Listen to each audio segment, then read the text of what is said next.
Hari ini saya ingin menyampaikan sesuatu yang berhubungan dengan posisi kita ada di mana.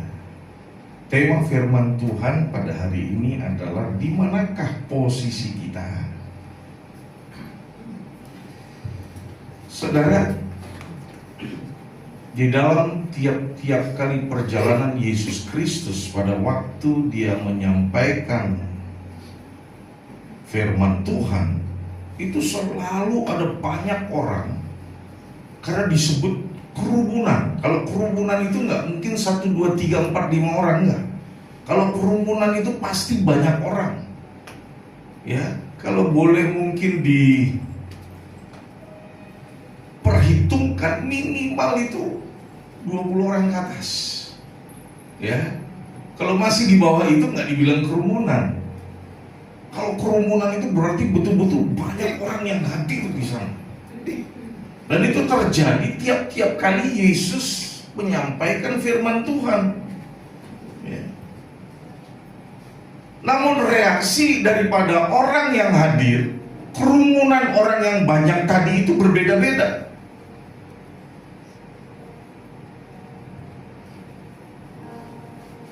Demikian juga di dalam kekristenan ada banyak orang-orang yang mengikut Tuhan, tapi sebenarnya hanya simpatisan saja. Ya. Dikarenakan mungkin takjub atau kagum dengan mujizat yang terjadi, atau juga dengan pengajaran yang disampaikan.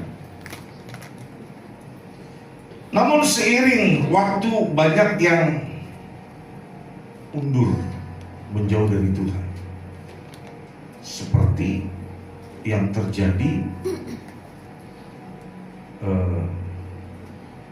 atas Yesus, ya, di mana pada waktu dia menyampaikan firman Tuhan, banyak orang yang berdatangan, berkerumunan untuk hadir di sana mendengar pengajaran.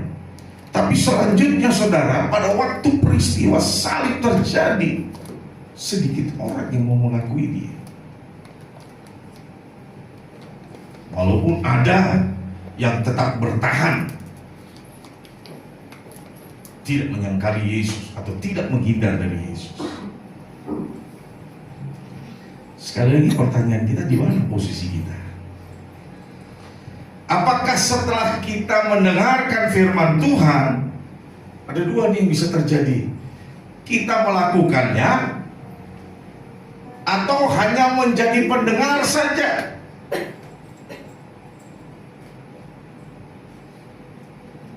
Banyak orang yang bisa saja mengaminkan setiap perkataan daripada hamba Tuhan yang sedang menyampaikan firman Tuhan,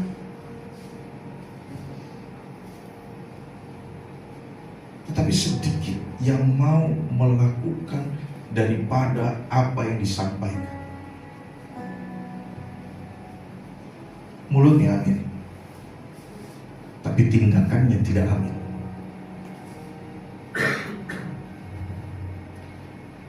Atau setelah mendengarkan firman Tuhan, seseorang bisa saja dia jadi kagum. Kagum karena pengajarannya bagus, cara berbicaranya bagus, atau bahkan mujizat bisa dinyatakan. Tapi setelah itu tidak ada perubahan dalam hidupnya. Saudara, saya sudah menyaksikan, karena saya menghadiri yang namanya KKR di mungkin puluhan KKR. Dan saya perhatikan saudara, orang-orang yang maju ke depan pada umumnya orang yang sama.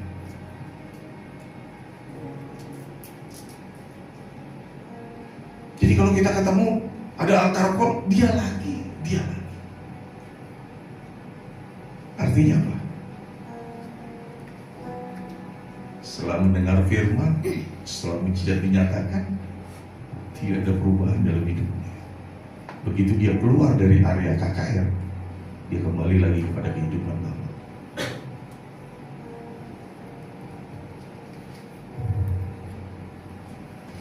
Matius 7 ayat 28 berkata, dan terjadilah ketika Yesus telah menyelesaikan perkataan itu, kerumunan orang itu terpesona pada pengajarannya. Tapi kalau kita perhatikan saudara, di kemudian hari, di lain waktu, kemana saja orang-orang yang banyak ini yang berkerumun ini? Apalagi pada saat Yesus disalib, menghilang.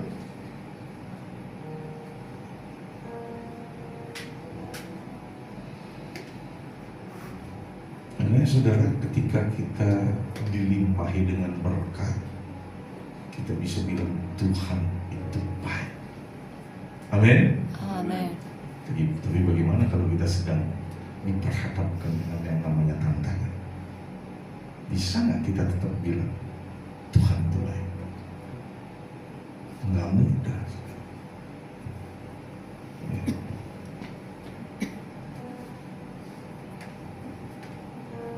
Kadang-kadang kita mengiring Tuhan hanya terpesona dengan berkatnya Tuhan.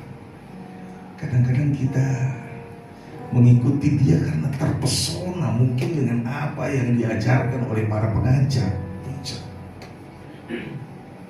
Sampai-sampai terpesona kepada preachernya, tingkat pesonanya lebih lagi daripada Tuhan yang seharusnya menjadi fokus pesona kita. Ini bahaya, saudara. Ya. Ini bahaya. Jadi orang kadang-kadang milih-milih.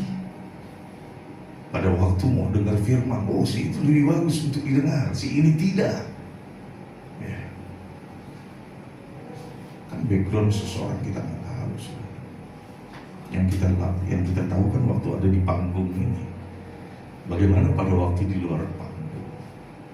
Tapi di belakang layar gimana? Ya.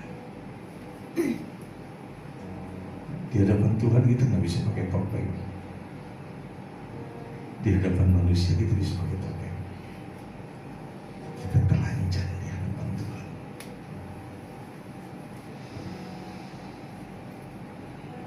Ini orang tahu firman pasti karena dia melayani Tuhan,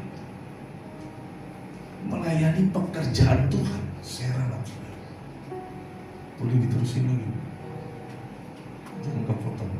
Tetapi sekali lagi saya rela, dia melayani pekerjaan Tuhan, bukan melayani Tuhan.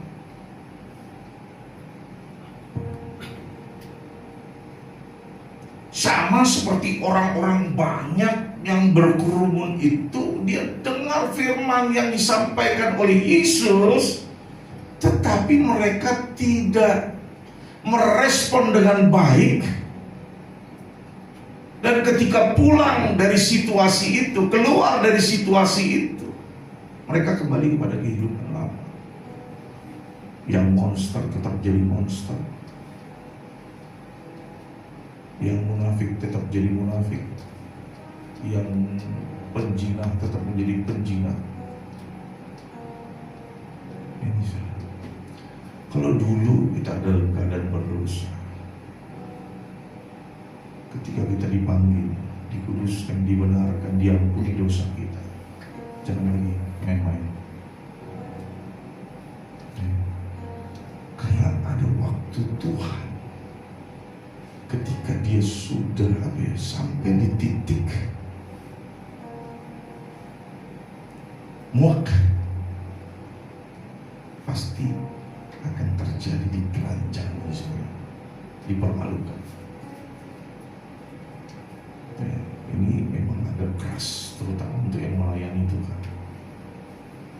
Karena itu orang yang melayani, saudara, bisa seperti itu.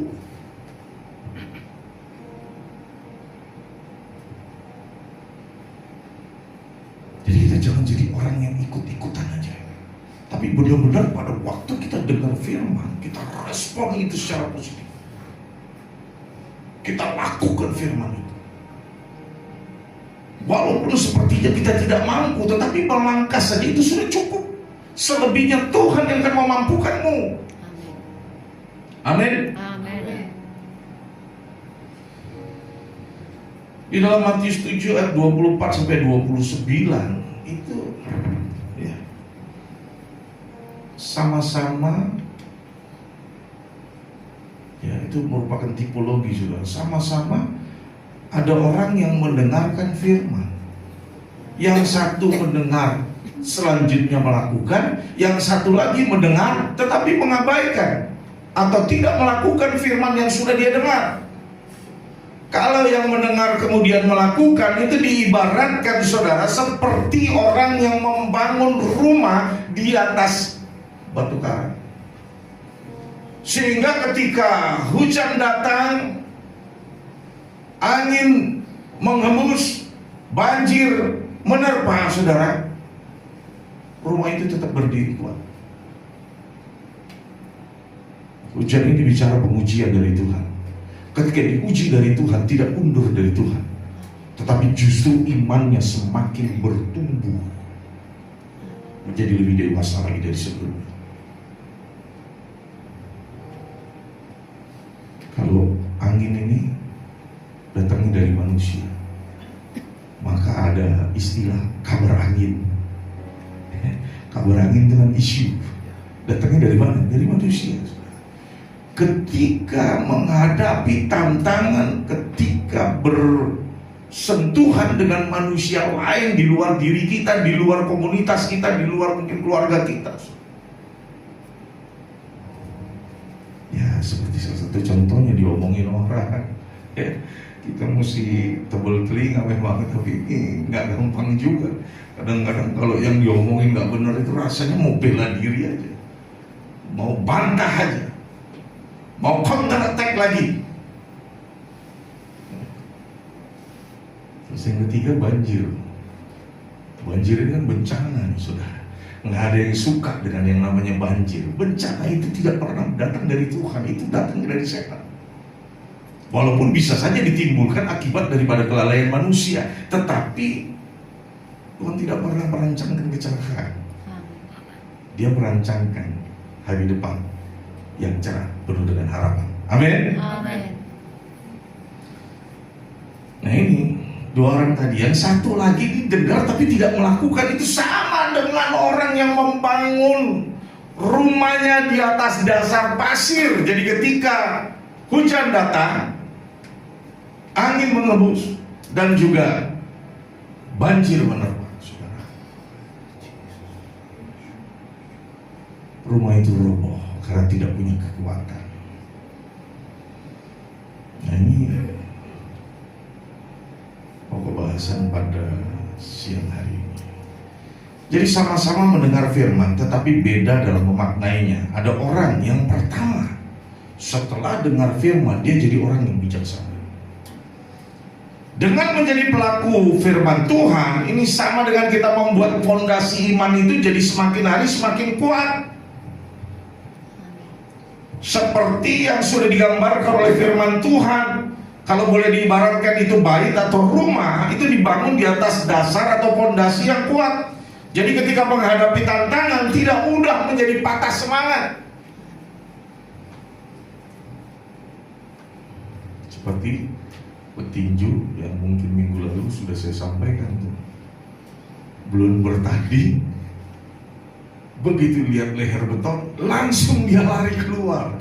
Jadi WO, bukan KO tapi WO, all out, keluar sebelum bertanding.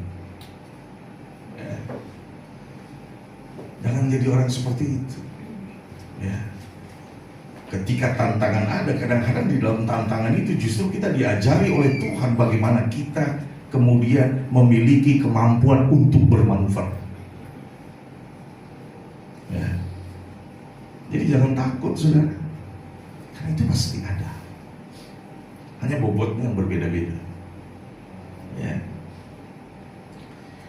Dan orang yang bijaksana itu orang yang mampu membuat jalan keluar dari situasi, dari keadaan yang tidak menguntungkan. Itu bisa berupa tantangan tadi, bisa berupa persoalan, problem, masalah yang ada. Dia punya cara, dia punya kemampuan untuk buat jalan keluar, karena ada sumber daripada pengetahuan yang dia miliki, yaitu firman Tuhan. Firman Tuhan adalah sumber segala sumber. Kita amin. Amin. Termasuk sumber jalan keluar atas tantangan yang sedang dihadapi. Kemudian saudara, orang yang bijaksana, dia juga mampu menjadi solusi bagi orang lain, bagi komunitas, bagi keluarga. Ketika kita hadir, kita membawa dampak yang baik, dampak yang positif. Justru jangan ketika kita hadir, suasana jadi kacau, situasi jadi berantakan. Ini orang yang dengar firman tapi gak mau lakukan. Tapi sebaliknya kalau orang dengar firman dia mau lakukan, pasti waktu dia datang akan ada dampak positif. Sesuatu akan terbangun di sana. Yang kedua, ya, ini sama-sama dengar firman Tuhan tapi beda dalam memaknainya. Ada orang yang menjadi orang yang bodoh. Menjadi orang yang bodoh karena mendengar firman tetapi tidak melakukannya. Pondasi imannya gak kuat. Pondasinya didirikan di atas, atau rumah itu didirikan di atas pasir. Sehingga pada waktu menghadapi 3 perkara tadi, saudara, rumah itu akan dengan mudah rusak atau hancur. Ya, seperti yang sudah saya bilang tadi, di gereja seperti malaikat, tapi begitu ada di rumah, dia berubah menjadi setan. Ya, mungkin perkataan ini keras, tapi itu yang banyak terjadi di rumah tangga Kristen. Kita mesti berubah. Dan yang mampu mengubah atau mampu memberi kekuatan kepada kita untuk mengubah diri kita, itu Tuhan. Tapi dari kita perlu ada tindakan juga. Nggak semuanya diserahkan Tuhan. Karena kita sudah hidup dalam kasih karunia, berarti semuanya itu jadi urusan Tuhan, termasuk perubahan diri kita, termasuk perubahan karakter kita. Itu harus ada langkah kita bertindak. Selebihnya Tuhan yang memampukan kita untuk jadi sempurna. Amin. Ya, kesaksian KDRT tadi, saudara. Ya. Apakah kuasa yang diberikan hilang? Apakah berkat-berkat yang sudah dibagikan Tuhan itu habis? Enggak, saudara. Enggak. Coba perhatikan Raja Saul. Ketika dia melakukan kesalahan, saudara. Ada 7 kesalahan Saul, tapi saya tidak bahas untuk sekarang ini. Dia lakukan kesalahan. Tuhan sudah menolak dia. Mungkin saja dia masih jadi raja, tapi roh Tuhan sudah undur daripada dia. Nah, ini hati-hati, jangan mempermainkan kasih karunia itu, saudara. Ya, bisa saja kamu tetap jadi raja, bisa saja kamu tetap jadi preacher, tapi sebenarnya Tuhan sudah menolak. Ini ngeri, saudara. Kalau Tuhan sampai nolak, ngeri.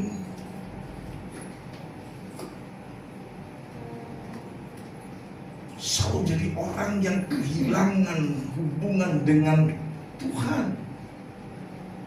Walaupun jabatan raja, otoritas sebagai raja masih ada sama dia, saudara, tetapi dia sudah kehilangan hubungan dengan Tuhan.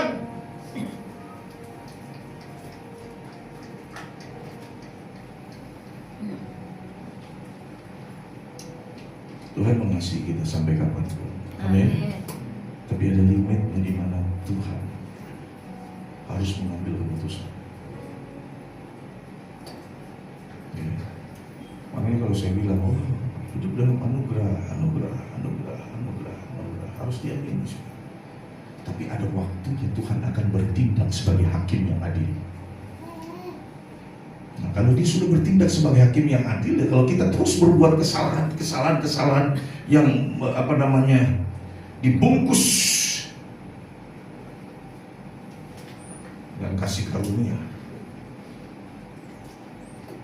tanpa ada pertobatan kita menerima kasih karunia itu, sekali waktu dia akan jadi hakim yang adil. Akan dibuka semuanya itu, saudara.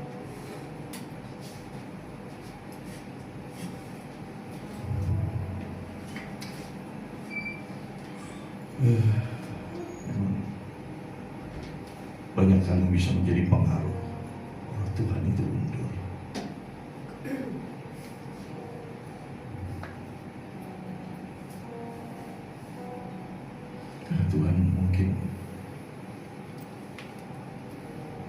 ada enak gitu ya.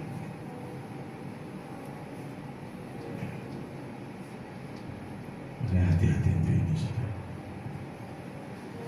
Sama-sama mendengar firman Tuhan, tetapi beda dalam memaknainya. Ada orang yang setelah mendengar firman, dia menjadi orang yang kagum.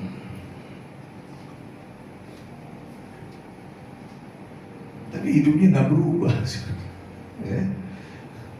Dia suka dengar firman. Pilih channel, wah banyak tuh channel di YouTube, wah pilih ini, pilih itu. Ya kalau diibaratkan restoran, mau masuk restoran Padang, mau masuk restoran Chinese food, mau masuk restoran warteg, gitu ada semua di situ. Kalau boleh diibaratkan makanan, saudara. Ya, ini. Dia dengarnya suka, saudara. Tapi dia cuek. Dia tidak pernah peduli dengan firman itu. Ya. Karena orang seperti ini adalah orang yang ada di kerumunan manusia tadi. Ya. Kagum dengan hamba Tuhan yang menyampaikan firman, kagum dengan yang menjadi worship leader. Kekagumannya sampai lebih-lebih dari Tuhan.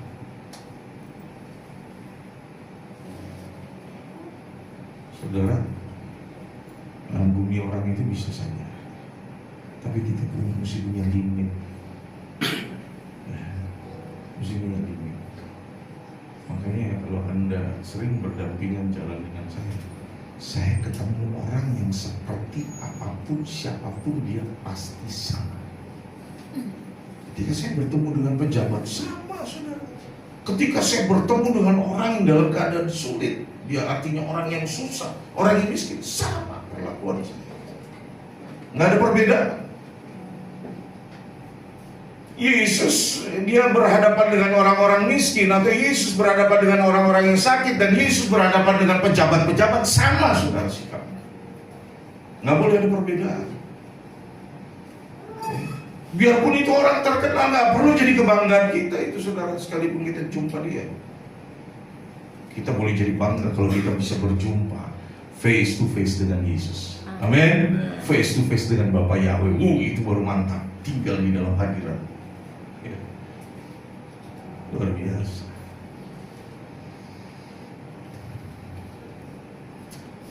Kekaguman ini kadang-kadang dengan sengaja dibangun.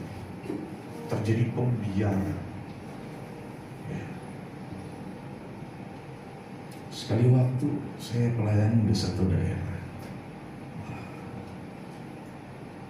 memberi jam sehari di sana, saudara. Ada satu jemaatnya yang bilang begini, saudara. Oh, saya mau ketemu dengan si hamba Tuhan. Ini sebentar lagi masuk tahun baru. Mau tanya di tahun depan itu terjadi apa saja.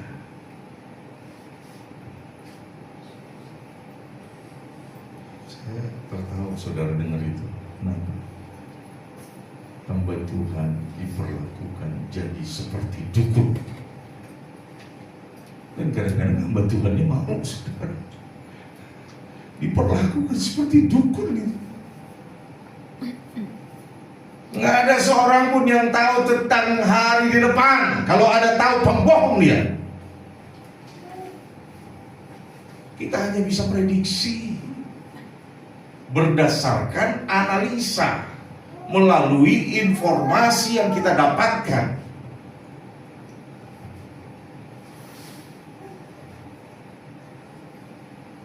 Tentang dirinya sendiri aja nggak tahu, apalagi tentang orang. Walaupun kadang-kadang ada petunjuk-petunjuk secara spesifik, itu bisa aja, saudara. Tetapi sekali lagi itu mengarah kepada Tuhan dipermuliakan di dalamnya, bukan untuk kepentingan pribadi.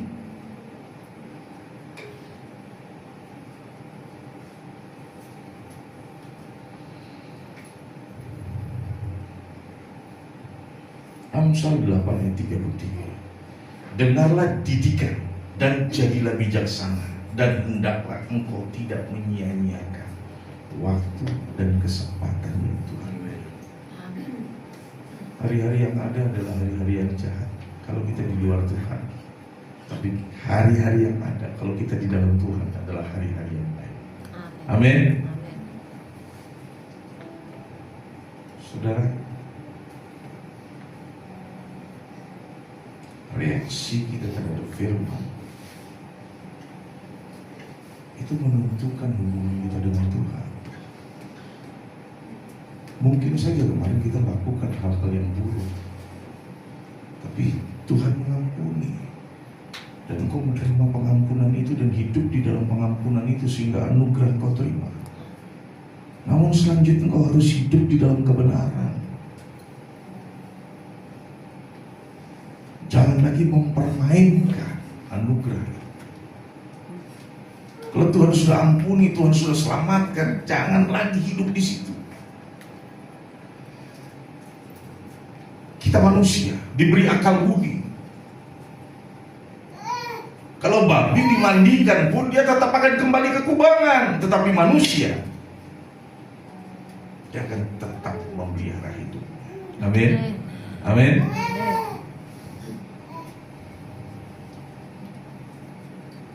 Sekarang posisi itu kita sendiri yang tentukan. Mau jadi orang yang bijaksana atau mau jadi orang yang bodoh, atau mau jadi orang yang hanya sebatas kagum saja. Itu kita sendiri yang tentukan. Tapi kalau kita mau jadi orang yang bijaksana, yaitu orang yang mendengar firman, setelah mendengar firman itu dilakukan, maka hidupmu ada dalam anugerah Tuhan. Amin. Amin. Jadi saya tidak berpanjang lebar firman. Biarlah kiranya apa yang sudah kita dengar pada siang hari ini boleh membangun iman setiap kita. Khususnya buat orang-orang yang ambil bagian dalam pelayanan, ingat aja saudara, ada waktu tangan satu kita menunjuk ke orang, tiga menunjuk kepada diri kita sendiri. Bukan aku takutin untuk orang nggak melayani, enggak. Tapi saya ngasih tahu saudara, itu konsekuensi. Artinya kita harus menjaga diri 3 kali lipat lebih waspada daripada orang kebanyakan. Justru jangan malah teledor dengan sengaja melakukan kesalahan, tapi justru tingkat kewaspadaannya makin tinggi karena ada firman yang memberi amanah. Amin. Bapak yang memberkati.